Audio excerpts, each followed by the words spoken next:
the $1 billion Kensington Expressway plan.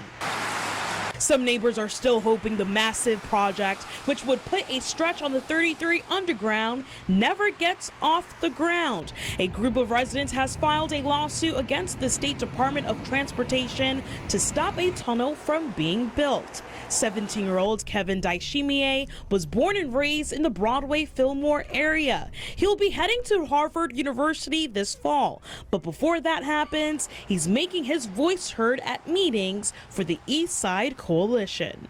Yeah, I live close to the Broadway market, kind of in between there and the highway. So I know a lot of people, my neighbors and people that I go to school with that I've talked to about it and said that they didn't even know what was going on. We need green spaces to keep our community safe.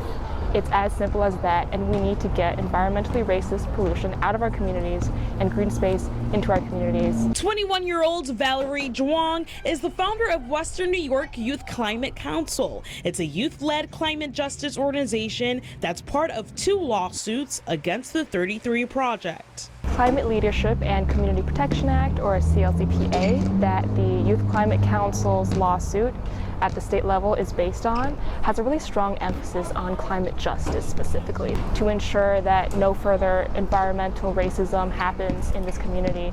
And that's something that everybody in our communities need to see is possible and happening. We have families that have lost both members, their husband and wife, to cancer or to respiratory illnesses. I have a brother-in-law that lives on Humboldt Parkway, and he's been sick.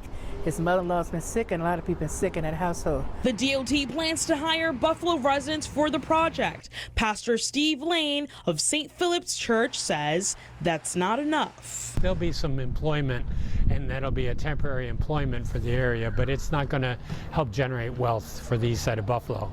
But if you restore that parkway, you'll create all sorts of new wealth. The state DOT says the project, which is expected to begin next year, will right a wrong made decades ago and rebuild a tree-lined parkway, reconnecting a community.